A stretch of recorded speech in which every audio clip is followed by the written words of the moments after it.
Hoy es viernes 6 de diciembre de 2024. Nos reunimos en esta jornada académica de la Fundación Excelencia, Liderazgo y Transformación para desarrollar el episodio número 680 de la memoria histórica aún no contada del conflicto armado en Colombia. El tema que hemos seleccionado para hoy es el trasiego criminal del terrorista José Dilberto Arias Guerra, alias Jimmy Arias, prototipo y descripción exacta del sicariato comunista del ELN en el oriente antioqueño en los años 1987, 1988, 89 y 90. Durante este periodo, este sicario, por orden de sus cabecillas y desarrollando las políticas que imponía el cura Pérez, desde lo que llaman ellos el COSE, asesinó a varias personas y participó en distintos actos criminales contra campesinos, contra miembros de las fuerzas militares y de policía y contra la sociedad en general. Es una historia que parece sacada de una película de horror por lo dantesco de la forma como cometía los crímenes y cómo se formó en esa morbosidad criminal tan característica de los grupos armados ilegales a lo largo de la accidentada historia colombiana. Entremos en materia, mi coronel. Gracias, mi coronel. Para contextualizar a nuestra audiencia en términos generales, ¿cómo podríamos resumir la importancia geoestratégica del por siempre convulso municipio de San Carlos en el suroriente del departamento de Antioquia? En los mapas que vemos en pantalla, tenemos en la izquierda, en la parte superior del mapa de Antioquia, una infografía que nos muestra cómo está localizado Antioquia en nuestro territorio nacional.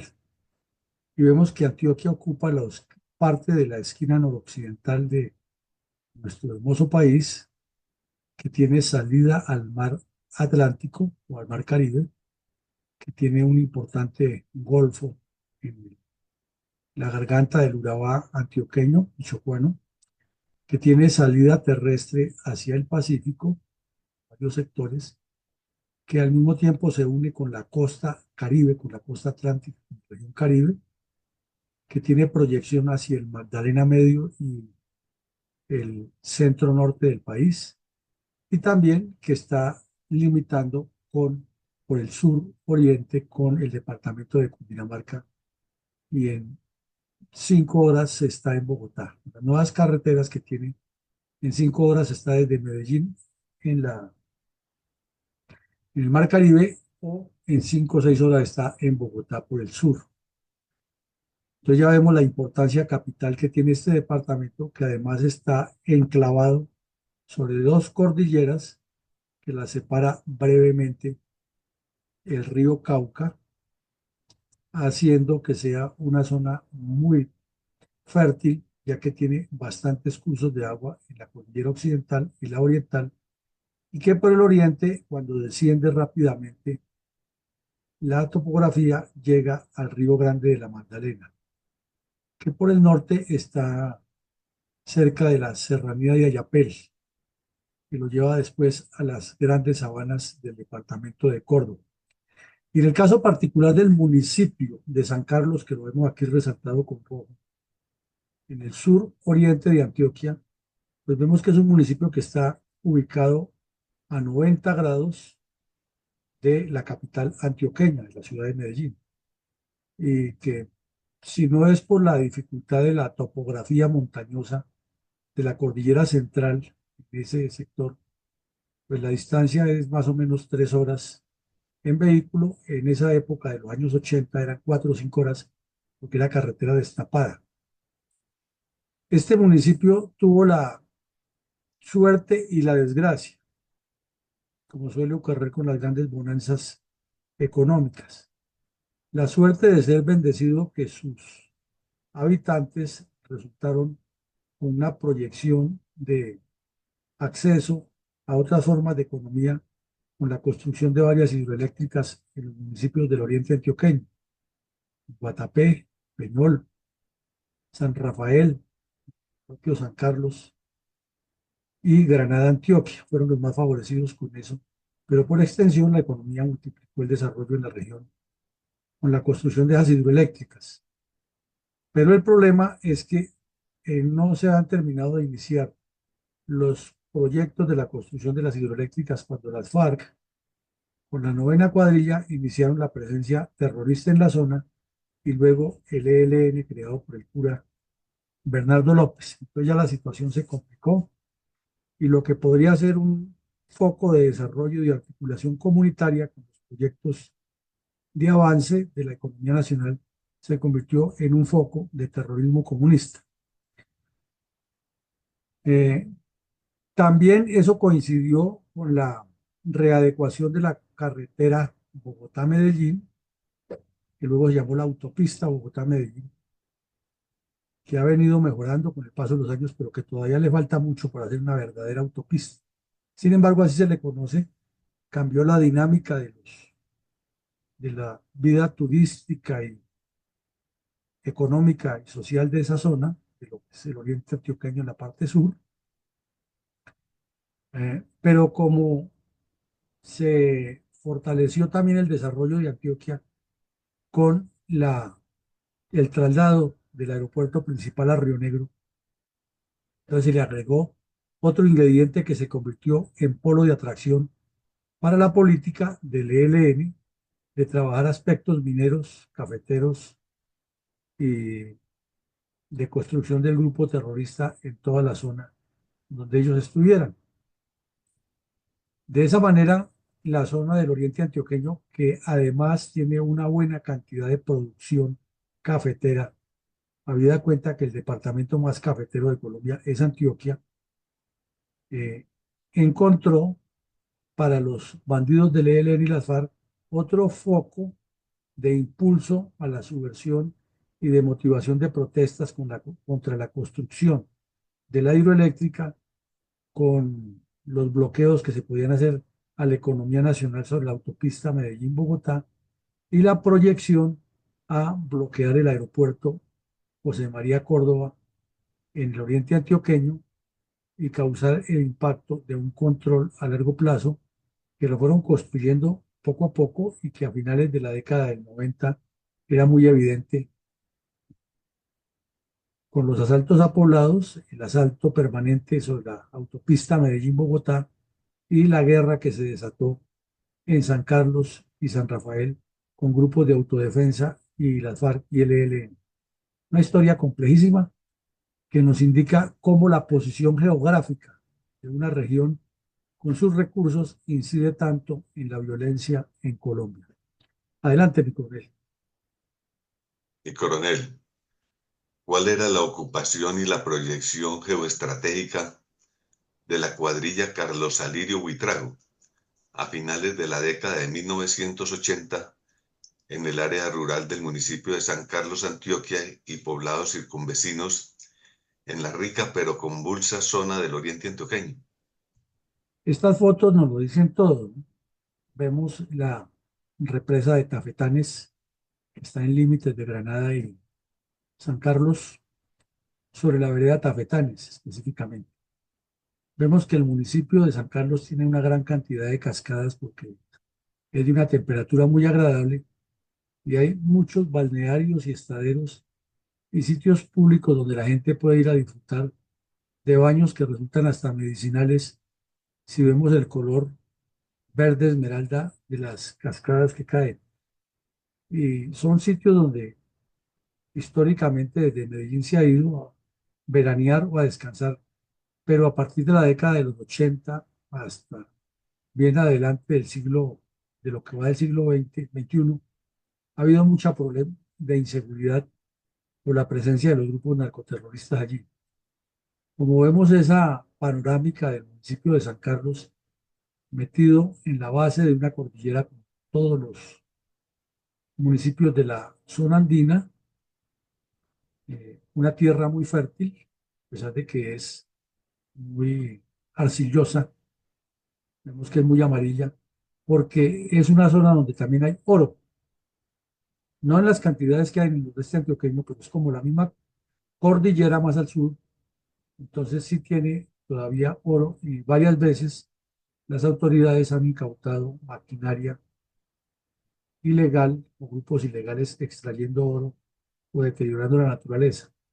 Hay mucha ganadería, hay café, como decíamos, en la parte occidental del municipio, al oriente del municipio y la parte más montañosa hay cultivos de clima frío o de clima templado, pero es una zona muy productiva. Sin embargo, la violencia se enquistó allí. Entonces, al comenzar el año, los años 90, el Magdalena Medio, el nordeste antioqueño, estaban inundados de grupos armados.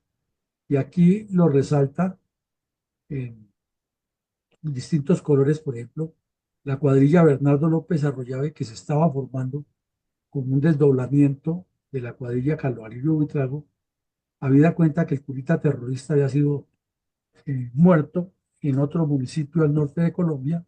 Entonces el ELN decidió que el proyecto Santos, que él lo llamaba así, San Roque, San Rafael, Santo Domingo, San Carlos, San Luis, San Francisco, que son los municipios del oriente antioqueño, fuera un solo bloque, un solo grupo.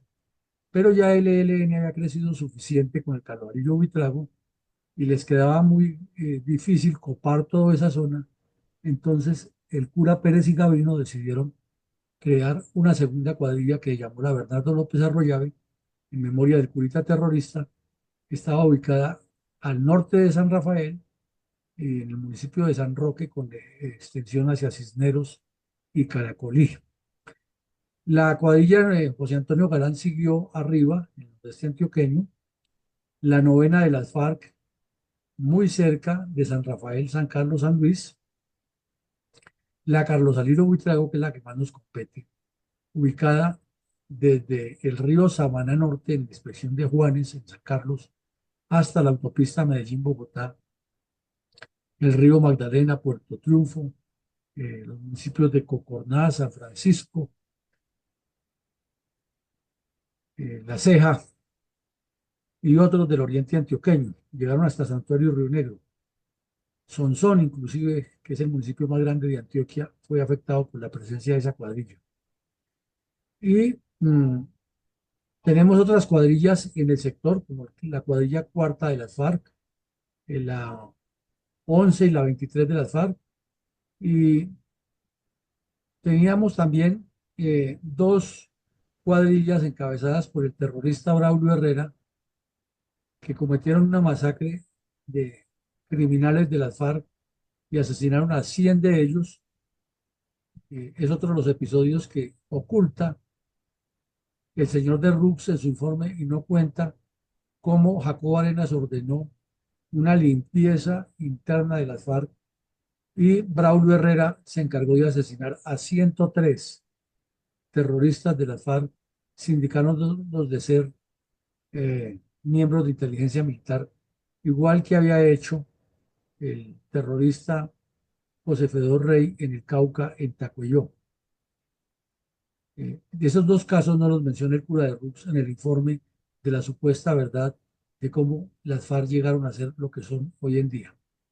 Entonces, en síntesis, volviendo al tema, se nota por el mapa que la cuadrilla Calvario Buitrago había escogido con toda la intensidad la zona de San Luis, San Carlos, Cocorná, San Francisco, Argelia, Nariño, para desarrollar su proceso de crecimiento siguiendo el eje de la autopista Medellín-Bogotá y afectando directamente las hidroeléctricas de Punchiná, Jaguas, Petanes y el, eh, el entorno hidroeléctrico del Peñol y Guatapé.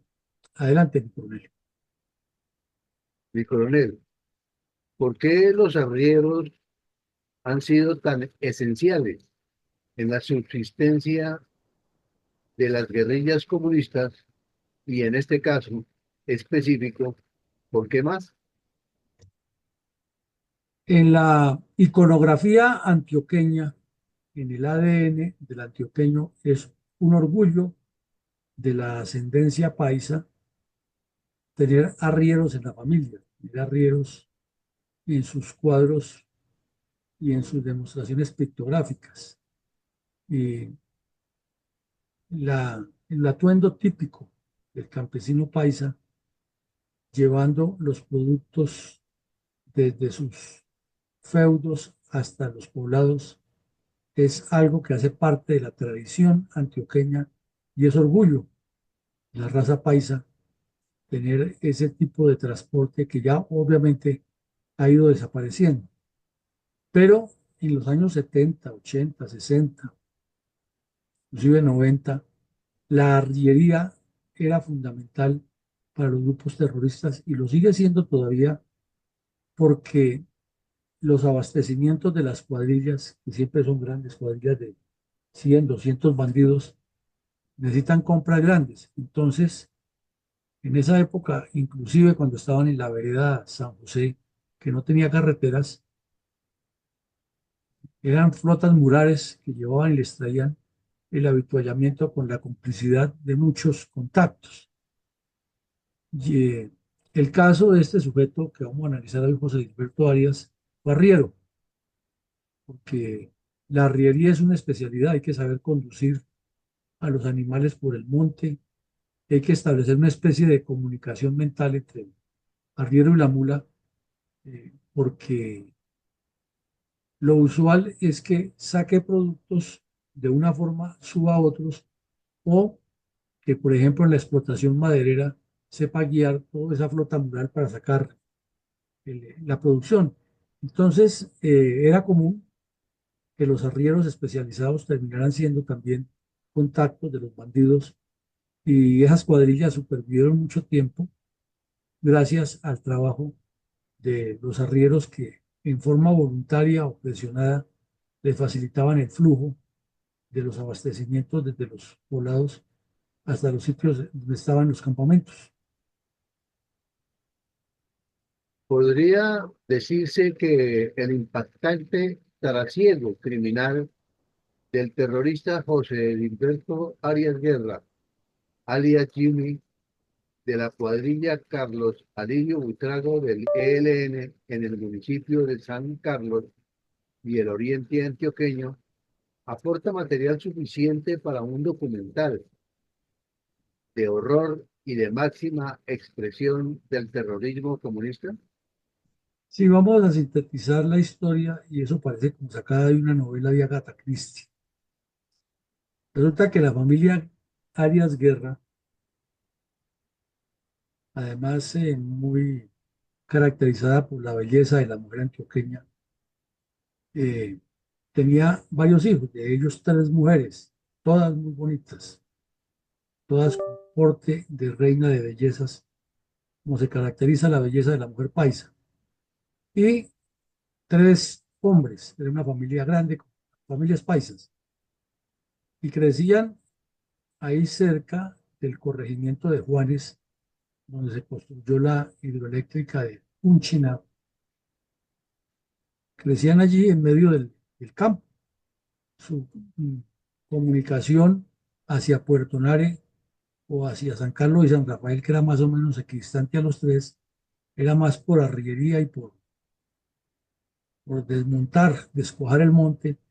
Pero ya cuando se inició la construcción de la hidroeléctrica, pues la compañía Ica Grandicom y la gobernación de Antioquia abrieron unos carreteables que fueron llegando a los corregimientos y que finalmente unieron a San Carlos con eh, Puerto Nare por la carretera o por el sitio que llaman Narices, una zona bastante inhóspita con presencia de paludismo y de leishmaniasis, pero muy rica en agua y una tierra muy productiva en distintos aspectos, tanto de ganadería como de siembra de cultivos de pan coger.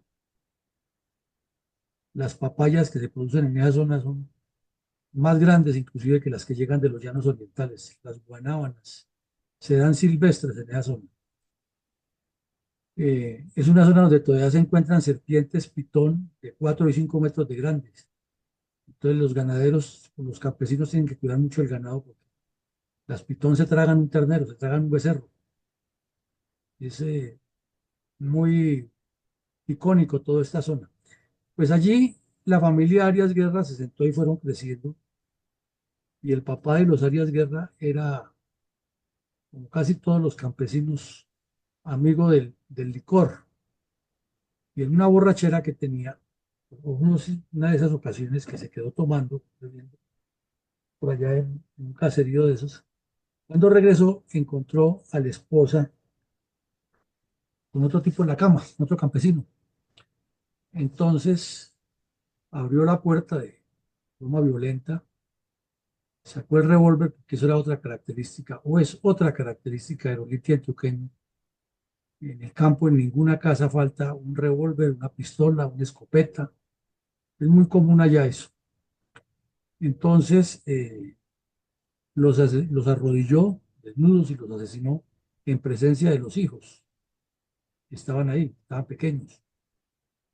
Y luego, en un acto dantesco, tomó sangre en las manos y bebió de los dos muertos y se fue. Entonces el hermano mayor, que se llamaba Fabio, eh, se hizo cargo era mayor, pero no era tan mayor, tendría 17 años.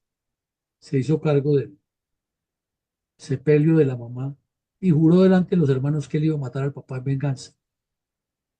Entonces, lo primero que hizo fue enrolarse a las FARC y allá le dieron el entrenamiento y la autorización, la novena cuadrilla de las FARC. El ilustrísimo terrorista, el gordito que viaja por todo el mundo, era el jefe de ellos, uno del Valle, se me escapa el nombre en este momento, que es de los jefes nacionales de las FARC. Tiene un apodo. Bueno, ahorita lo recordamos quién es. Él fue el que le dio el entrenamiento y lo llevó, le autorizó a que cometiera el crimen.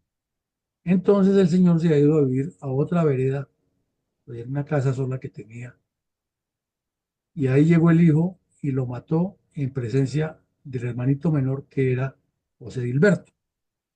Entonces Fabio mató al papá e hizo exactamente lo mismo, tomó sangre del muerto. Entonces que antes, pero es la historia, es así como pasó.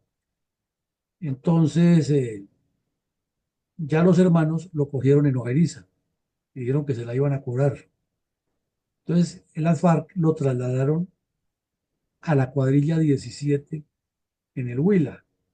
Y toda la historia que cuenta Jimmy, un guerrillero, curiosamente le decían Jimmy o Johnny, en las FARC, que entró de niño a la guerrilla allá en el Huila, en el libro El infierno de mi autoría, toda esa historia está contada, se la enseñó exactamente ese sujeto, el tal Fabio, que en la guerrilla de las FARC le decían Alonso. Entonces, la familia se disgregó y varias personas muy solidarias, porque esa es otra característica de campesino antioqueño, muy solidario, recogieron los niños. Y Jimmy Arias terminó viviendo en la casa de una señora Orfilia y de un Jimmy no, sino José Dilberto, que no se llamaba Jimmy. Eh, Él terminó viviendo desde niño en la casa de Orfilia y un señor Posada, pero tenía ya unos traumas grandes en la mente. Entonces, este sujeto fue creciendo con unos odios especiales y como parte de la propiedad que ha tenido el papá y la mamá, la finca en Juanes, fue utilizada por la hidroeléctrica para construir toda la sede administrativa de Punchiná. O sea, si ustedes algún día van a la hidroeléctrica de Punchiná, recordarán esta historia que toda la, la finca La Piñuela, exactamente, así se llamaba, era de la familia Arias, pero eso era monte, era tierra que hoy en día vale mucho por la construcción de la hidroeléctrica, pero que además ya es propiedad de la hidroeléctrica. Pero en ese tiempo pues era monte y había ganado y había cultivos de pan coger, pero no era una cosa del otro mundo.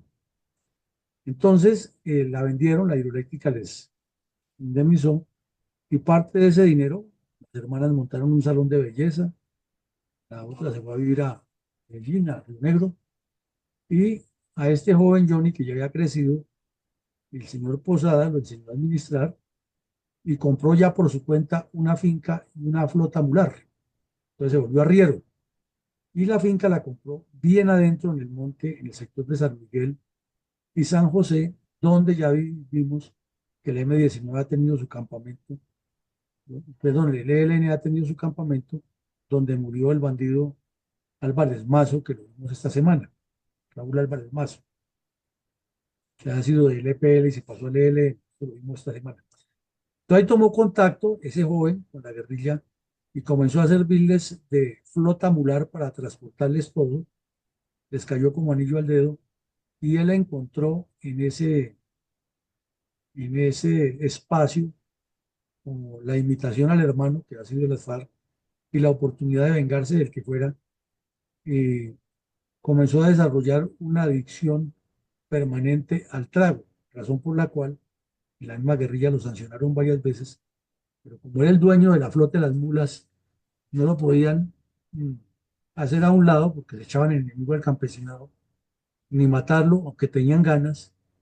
Entonces terminaron fue reclutándolo para el ELN y desde muy pronto se metió como miembro del equipo de sicariato. Le fascinaba ir a matar gente, tenía esa mentalidad.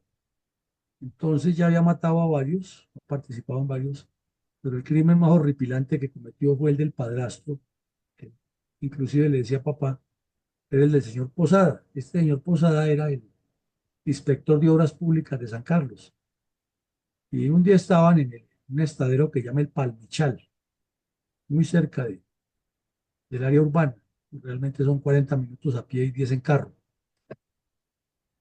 Estaba tomando trago tal Jimmy con el tal José Hilberto alias Jimmy, con otro bandido, que era el que lo ha reclutado, un cura, estaba a decir eso, un cura que llamaba Arcadio, eh, se llamaba alias Manuela, José Gaviria alias Manuel, que ha sido cura y se ha metido al ELN. Lo ha reclutado y entonces estaba tomando trago con él, hablando de cómo asesinar a una persona. Cuando llegaron unos obreros del municipio y les contaron que el señor Posada no les pagaba lo que era y que los estaba, como se dice coloquialmente, tumbando en el pago. Entonces, este bandido de Jimmy Arias comenzó a alucinar y lo identificó con el papá de él, o sea, con el propio papá, y vino y lo asesinó en un sitio donde estaban construyendo un, un alcantarillado dentro del área urbana del municipio. Ahí lo asesinó un sábado por la tarde, cuando ya se aprestaban a terminar, como dicen los obreros, a levantar hora para volver el lunes. Y delante de los obreros, en estado de embriaguez, metió las manos entre las heridas del muerto y comenzó a tomar sangre como si fuera un acto diabólico. Eso causó un estupor terrible en la ciudad.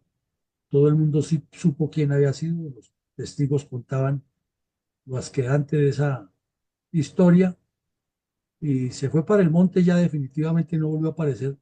Y cada vez que aparecía era con acciones aterradoras. Después apareció con otra. Había un campesino que se movilizaba entre San Carlos y San Luis y era muy cooperado, como dicen los campesinos antioqueños, con el ELN. Pero de un momento a otro, como le bajó la temperatura al apoyo y un día llegó una patrulla de antinarcóticos por la zona que estaban buscando a Pablo Escobar cuando se había volado de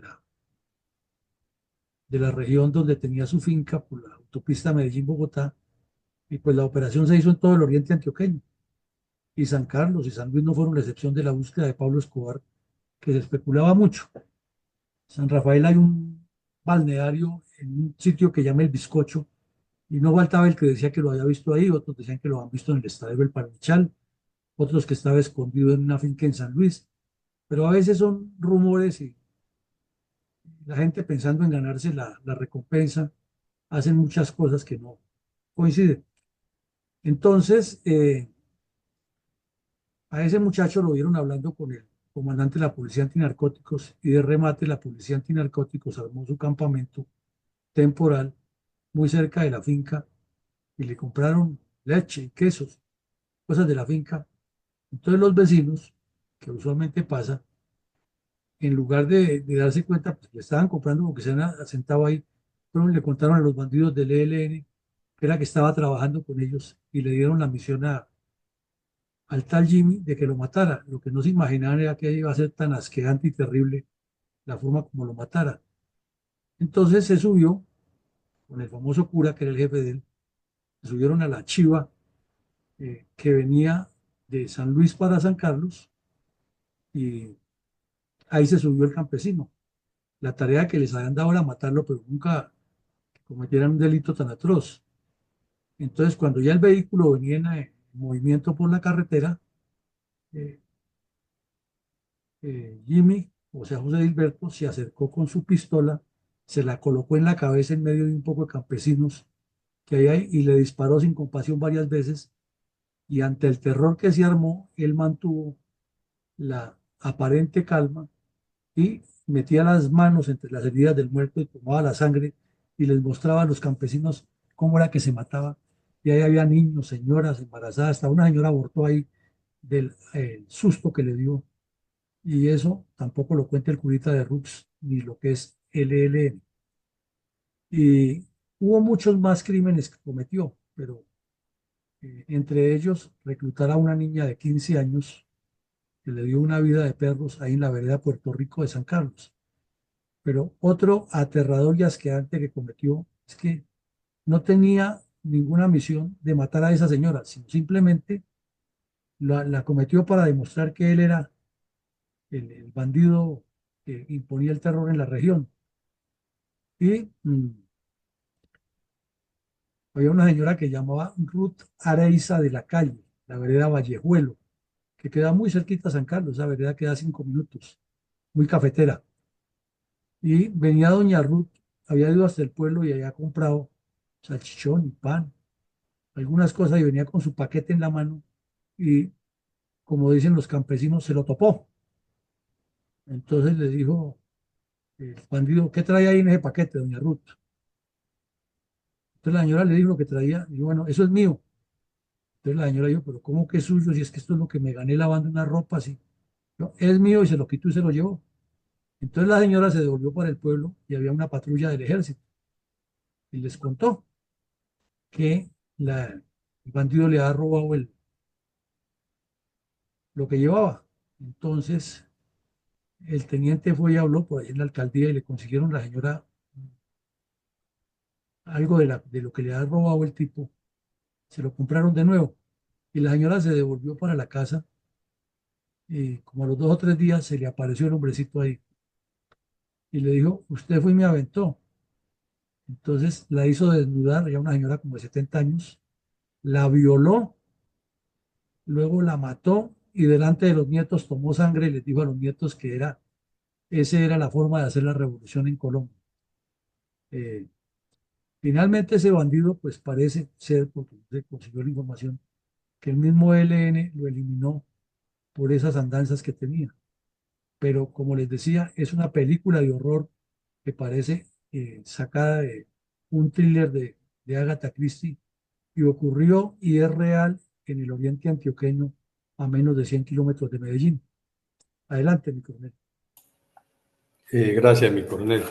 Después de escuchar estas escenas tan dantescas, permítame, mi coronel, hacer algunas acotaciones. Y miremos cómo esta familia, modelo de terrorismo, y sus hijos fueron influenciados del medio ambiente. No sé si de la genética o del medio ambiente, pero aquí se está demostrando fehacientemente en sus relatos que influye mucho el medio ambiente en la formación social. Y estos modelos de personalidades no cambian. De aquí que los terroristas de la FARC, del ELN y del M-19 no van a cambiar. Con ellos no se debe dialogar. El deber ser es someterlos a la justicia o darlos de baja. Ahora, mi coronel, si nos puede señalar, además de lo ya dicho, algunas otras acciones de la cuadrilla Carlos Alirio Buitrago del ELN en las que participó José Edilberto Arias Guerra, alias Jimmy, a partir de 1987. Sí, mi coronel, además de todos esos crímenes que cometía, pues él era un bandido normal de las cuadrillas del ELN, entonces se movía por la zona. Y, mm, por ejemplo, a finales del 87, recién incorporado él, hubo un asalto al peaje que había o que hay entre Cocorná y Santuario, a 87 kilómetros de la capital, sobre la autopista, ¿verdad? Es un peaje muy conocido. Y allí aparecieron los bandidos y lo dinamitaron, y uno de los más activos en la colocación de los explosivos y en el robo del dinero que han recaudado las cajeras allí en ese peaje, pues fue él. Y fue uno de los que salió con la bandera del ELN en la mano, lucirse en la carretera, porque era una persona que tenía un afán de ser visible y de ser reconocido, o de ser visto como un modelo de revolucionario. eh, y luego dicen, de abajo, en la autopista, los bandidos se dirigieron allá a asaltar carros y a asaltar a las personas que llegaban al estadero El Volante, muy conocido ahí en el sector que llama Las Granjas. Y ahí también estuvo haciendo tropelías y tomando trago y haciendo tiros. O sea, este bandido era el mandacallar de la región. Por otra parte, participó en los mismos días en la destrucción de 5 camiones de Coca-Cola que los interceptaron en el oriente antioqueño y le robaron lo que llevaban, claro, desde luego el dinero que llevaban los surtidores, y luego les colocaron explosivos y destruyeron todos los vehículos y la carga. Él también participó activamente en eso. Y también hicieron el asalto, fue el primer asalto a un municipio que hizo el ELN, ya lo hemos contado aquí, en Argelia, Antioquia.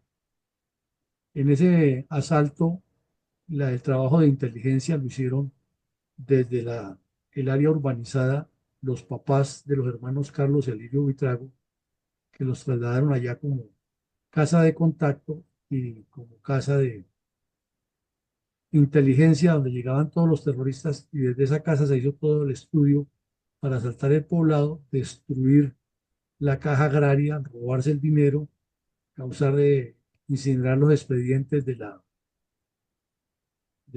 los juzgados y sacar los presos que estaban en la cárcel.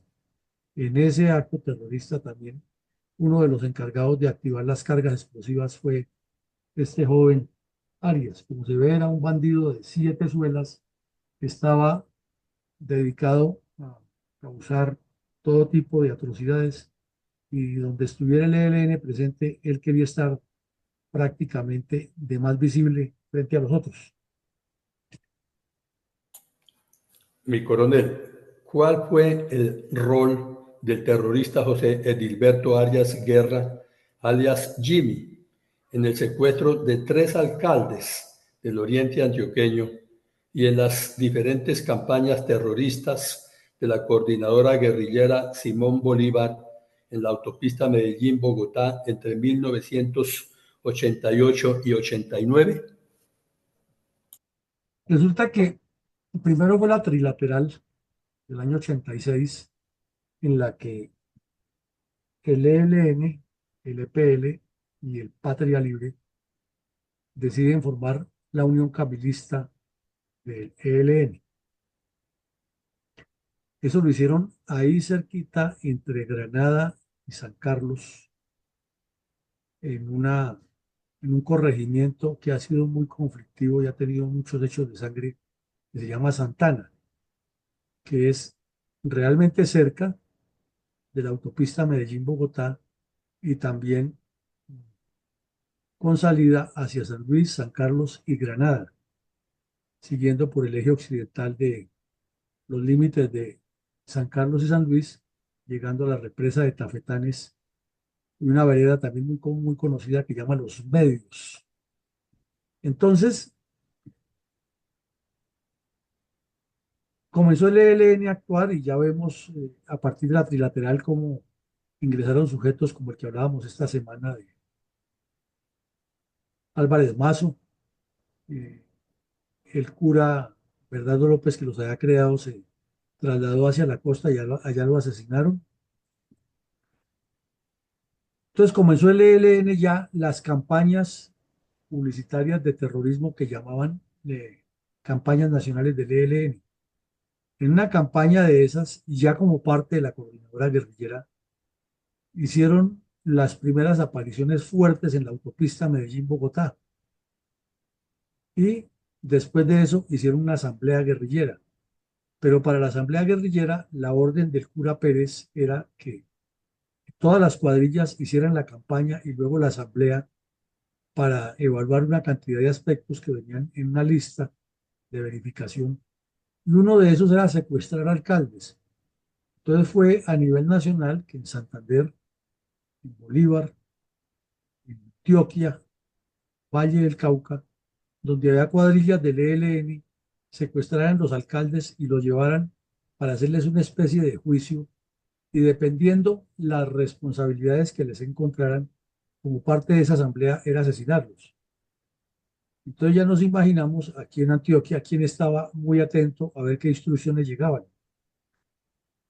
Entonces ahí secuestraron a 3 alcaldes, al de San Francisco, al de San Carlos y al de Cocorná, y los llevaron a los campamentos del ELN y los querían asesinar. Eh, el primero que se ofreció de ser el guardia permanente de ellos era el señor Arias, porque quería asesinarlos, pero se le enredó, se salvaron de que los asesinaran en ese momento, porque se apareció Gavino en el campamento y eso contaban los guerrilleros que fue como si hubiera llegado Jesucristo. No la creían que estuvieran hablando ahí en presencia de ellos por el tal Gavino. Entonces este delincuente llamó a los alcaldes, habló con ellos y luego reunió la guerrillerada, como decían los bandidos, y les explicó que los tenían que dejar libres o que él les informaba cuándo, que le garantizaba a los 3 alcaldes que regresarían vivos a sus sitios, pero que tenían que llegar con unos comunicados exigiéndole a Cornare y a ICA Grandicom y a ISA, que era la empresa en ese momento que manejaba la hidroeléctrica, una serie de condiciones para, entre comillas, favorecer al campesinado. Entonces no los pudo asesinar. Y uno de los 3 alcaldes era Nevardo Morales, tipo queridísimo en la región, fue alcalde varias veces en San Carlos y era un hombre, era un líder de la comunidad. Los campesinos lo apreciaban mucho y él se desplazaba por toda la zona desarmado, sin seguridad, a pesar de que ya lo han secuestrado. Y él siempre garantizaba que no tenía problema con nadie. Pues sí tenía problemas porque Jimmy Arias lo tenía en la mira. Y una vez lo localizó, lo asesinó en público. Pero esta vez sí ya no pudo tomar sangre, que era lo que le gustaba, porque la policía reaccionó rápido y entonces lo persiguieron, pero se escapó. Eh, ese secuestro de esos alcaldes marcó un hito en la situación del Magdalena Medio antioqueño y especialmente de San Carlos y Cocorná y San Francisco, porque es como el punto de partida de que la violencia se hubiera desencadenado con tanta furia en esa zona. Eh, este Jimmy se salvó, como dicen los campesinos antioqueños, de arepaso, de milagro de morir en un combate, porque habían salido a colocar petardos y hacer esas campañas que hacían después de esto, unos meses después del secuestro de los alcaldes. Habían vuelto a hacer las mismas actividades, porque era que usualmente salían, paraban los vehículos, atracaban a los pasajeros, les robaban los relojes, los anillos, lo que fuera de valor, le prendían candela a los carros, hacían tiros, atravesaban las tractomulas colocaban trampas explosivas y se emboscaban en las carreteras esperando que apareciera tropa o no, o policía para atacarlos. Eso lo hicieron varias veces. En una de esas acciones, el ejército infiltró una patrulla, vehículos de civil, y al día siguiente de que han hecho eso, habían vuelto al sitio como el ladrón a ver qué había, y estaban el tal Jimmy y otro bandido revisando, cuando les cayó el ejército y en el tiroteo murió el compañero y este se volvió a salvar. Es que además era de buena el delincuente. Entonces, como vemos, participó en muchos actos que no hacía solamente él, sino toda la cuadrilla Carolino Buitrago. Vamos a ver qué nos cuenta el curita de Rux cuando escriba la historia del ELN. No, de seguro que no va a contar estas atrocidades, ya no las contó. Mi coronel, ahora, ¿cuál fue la participación de José Edilberto Arias Guerra, alias Jimmy, en la emboscada de la cuadrilla Carlos Alberto Buitrago a una escolta del Batallón de Policía Militar número 2 en la vía Medellín-Bogotá, cuando estos soldados transportaban unas armas decomisadas en la costa norte para ser entregadas a los depósitos generales de Bogotá? Ese caso lo vimos aquí ya, mi coronel. Fue uno de los errores que se han cometido en el ejército, porque resulta que aquí en Bogotá hay un depósito, o había en esa época un depósito general del Comando General, que haciendo un paréntesis fue el mismo que el M-19, o del mismo donde el M-19 se robó las 5.000 armas. En ese depósito se guardaban a nivel nacional todas las armas que eran decomisadas que estaban bajo responsabilidad de los juzgados o aquellas que encontraba el ejército en combates, decomisos y que no tenían proceso judicial, pero que estaban obviamente sistematizadas y guardadas en los CARDES. Entonces, para liberar espacio en los depósitos de las unidades y para tener un control centralizado, eso se enviaban con actas a Bogotá. Entonces, en la costa atlántica habían recogido una gran cantidad de armas decomisadas y las habían enviado a Bogotá con una escolta del Batallón de Policía Militar número 2, que es de Barranquilla. Y se presentó un problema de esos que a veces suelen suceder, que la tropa venía con esas armas y supuestamente las dejaba en Medellín, porque supuestamente había una coordinación, que en Medellín se hacía un transbordo y la recibía una unidad de la Cuarta Brigada y luego la traía a Bogotá. El hecho es que la información se filtró. Cuando llegaron a Medellín, allá el jefe de Estado Mayor dijo que él no tenía ninguna instrucción, el comandante de la brigada tampoco, y en el que va y viene y la llamada a Bogotá y verifique y los camiones hay parqueados llenos de armas y la escolta que no, que ellos no tenían sino que hasta Medellín. Una cosa ilógica, pero pasó. Entonces, en conclusión de la película, el general Bedoya, que era el comandante de la Cuarta Brigada, llamó al comandante del ejército y dijeron, no, pues si la escolta viene desde Barranquilla, que siga hasta Bogotá con los, y la Cuarta Brigada le facilita el combustible y los apoyos que necesite logísticos de alimentación a los soldados y después pasará las cuentas de cobro. Pues en ese ir y venir se fueron como 4 días y la información se filtró.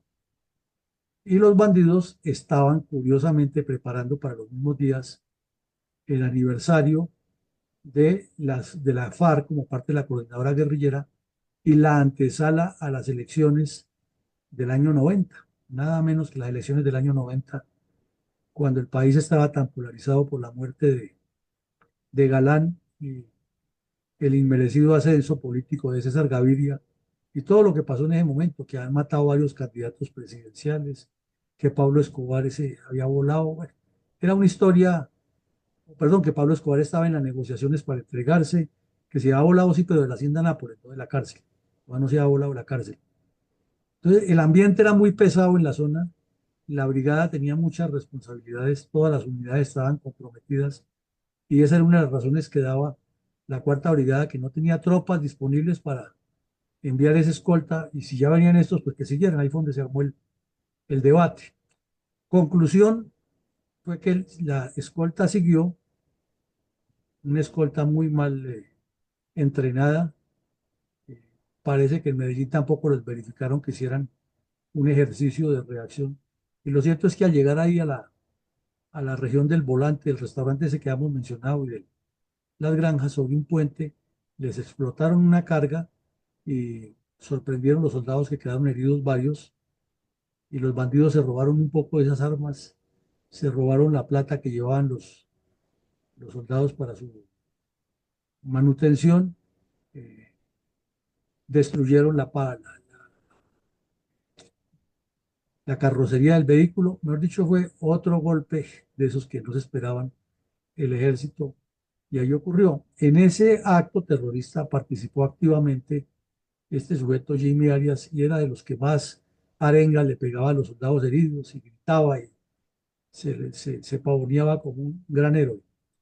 Y a los 2 meses de eso volvieron a aparecer en la autopista de sorpresa, pararon una tractomula, la atravesaron y en los vehículos que venían enseguida, pues todos amontonados, y seleccionaron las tractomulas que llegaron y las colocaron como al principio y al final del trancón que estaban haciendo y luego les prendieron candela y los dos encargados de prenderles candela a los vehículos, que además le sacaban la gasolina a los otros que quedaron en la mitad atrapados ahí con mangueras y con galones, succionándola del tanque, fueron este tal Jimmy Arias y otra delincuente que se llamaba Rosangélica Mazo, alias Mónica.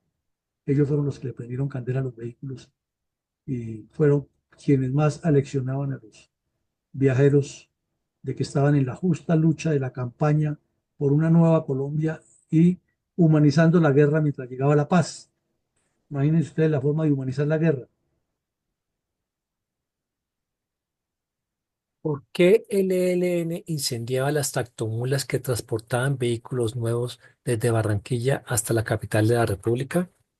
Era una política del cura Pérez, era una instrucción con el fin de causarle daños, como él decía, a la oligarquía, porque él decía que esos carros no los utilizaban los pobres, que esos carros iban para personas que tenían recursos altos para comprar vehículos de alta gama. Entonces, que quienes estuvieran en ese negocio estaban promoviendo la economía para desangrar el pueblo. También lo hacían porque con esa actitud, esa conducta, demostraban tener el control sobre la principal vía del país. Y lo hacían también porque de esa manera paralizaban los flujos económicos y, e incidían directa y con mensajes claros en el área minera, en el área cafetera y en el sector popular, porque de paso nos faltaba decir que durante ese periodo de crecimiento del ELN, la instrucción fundamental era que al lado y lado de la vía se fueran formando milicias populares de apoyo al ELN y entrenarlos como guerrilleros. Entonces los milicianos también salían y prestaban todo tipo de asistencia a la guerrilla y luego regresaban a la casa como simples campesinos.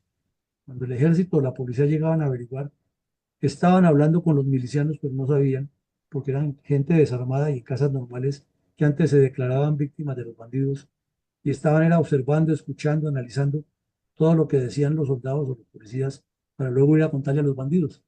Entonces era un trabajo que tenía objetivos económicos, objetivos políticos y objetivos estratégicos.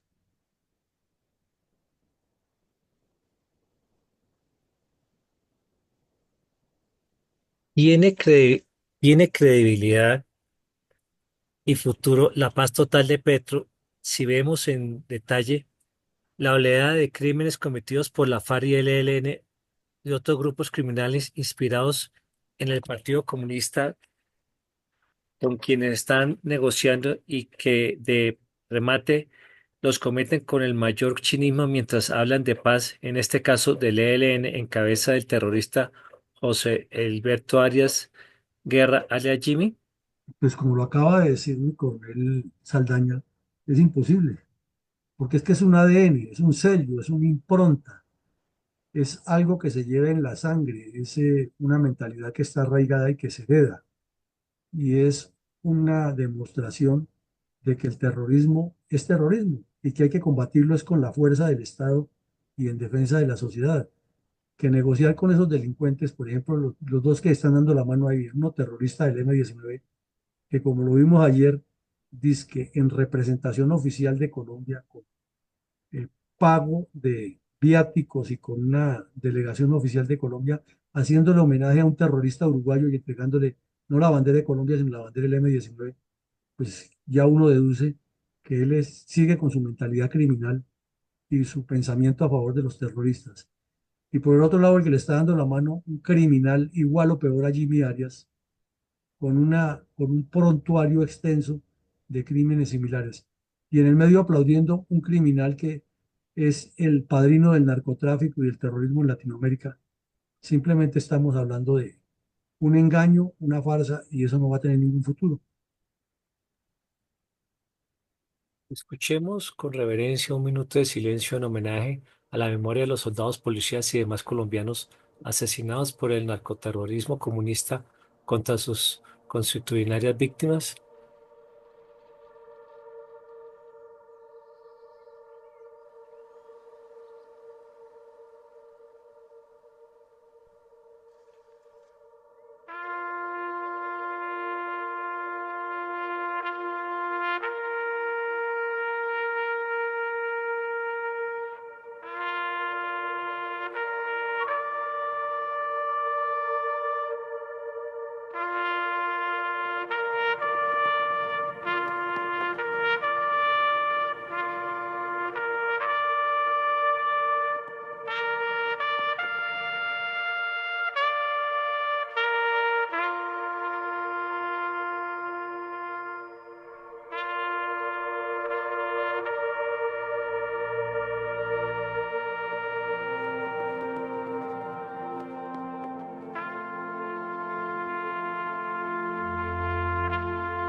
Comentario para el día de hoy. El personaje central del capítulo 680 de la memoria histórica es el del bandolero y sanguinario José Edilberto Arias Guerra, alias Jimmy, del ELN. José Edilberto fue uno de los hijos del bandolero apodado con el alias de Alonso, y Jimmy había presenciado el asesinato de su madre por parte de su padre en un episodio de infidelidad. Su padre había sido reclutado por el sacerdote José Omar Gaviria, alias Manuel, para la cuadrilla del ELN bautizada con el nombre de Carlos Alirio Buitrago o Domingo Laín, en memoria de su compañero sacerdote español, organizada por el también sacerdote colombiano Bernardo López Arroyave, en la región del Oriente Antioqueño. Después de ese feminicidio se incorporó a las FARC, cuando las FARC y el ELN, dos grupos terroristas, se unieron para conformar la denominada Coordinadora Guerrillera, y allí el joven Jimmy Arias fue entrenado en las habilidades para cometer terribles crímenes. La característica de Jimmy era la de asesinar en forma extremadamente cruel y sanguinaria a todos aquellos colombianos que se resistían al chantaje económico, con el que el ELN asolaba el área rural del municipio de San Carlos durante los últimos años de la década de 1980. Este suceso nos demuestra cómo es de letal y peligrosa la mezcla de ideologías políticas con doctrinas teológicas, cuando llegan al fanatismo donde se pierde la conciencia y la cordura humana. Dos áreas del pensamiento totalmente opuestas, pero que bajo el poder de un diestro adoctrinamiento son capaces de armonizar para llegar a generar criminales que están en el extremo de la barbarie. Crueldad mucho más depredadora que la de las mismas fieras, puesto que emplea la inteligencia del hombre para causar dolor a los demás seres humanos. Y sorprende cómo personas que han sido altamente educadas en conocimientos y formadas en el espíritu, como lo es la de la profesión del sacerdocio, puedan retroceder a esos niveles de inconsciencia, empleando precisamente su capacidad académica para convencer a personas humildes que son altamente vulnerables e influenciables porque han tenido poca posibilidad de formar su espíritu para el beneficio social. Y su vida de campesinos no les ha permitido acercarse a un sistema educativo que los blinde y proteja contra la influencia perversa de sacerdotes que se han descarriado de los principios del catolicismo. Sacerdotes igualmente infiltrados por las violentas ideas del marxismo. Afortunadamente, nuestras Fuerzas Armadas han logrado contener en su mayoría la descomunal agresividad del terrorismo. Grupos tan despiadados como lo han sido el ELN y las FARC en Colombia. Testimonios que están perfectamente evidenciados en muchos libros escritos por las mismas tropas como actores vivenciales, ya que han sido esa su actividad y han presenciado todos esos sucesos. Y que por su patria han tenido que soportar toda la carga emocional y física de la guerra contra el crimen, donde muchos de ellos han afrontado sus vidas en forma heroica por el bien de Colombia y de todos sus compatriotas, no siempre justamente reconocidos y en algunos casos hasta burlados. Muchas gracias para todos. Muchas gracias, mi coronel. Concreto, su resumen de quién era este bandido, las connotaciones laterales que tiene eso, las implicaciones de la dirigencia política, pero en particular la realidad de un drama que afecta tanto a los habitantes rurales como a los urbanos de Colombia, que no tienen una respuesta adecuada del Estado porque andan sus funcionarios en otros menesteres. Llegamos al final de esta tarea hoy, de esta semana. Nos queda, antes de tomar un descanso de fin de año, la próxima semana, que también tendremos memoria histórica y conferencias nocturnas. Esta noche hablaremos de un personaje importante de la historia colombiana, Miguel Antonio Caro. Los esperamos en esa actividad y, como les digo, la próxima semana tenemos actividad hasta el día viernes. Un feliz día para todos y que Dios nos siga acompañando y bendiciendo. Gracias, mi coronel. Feliz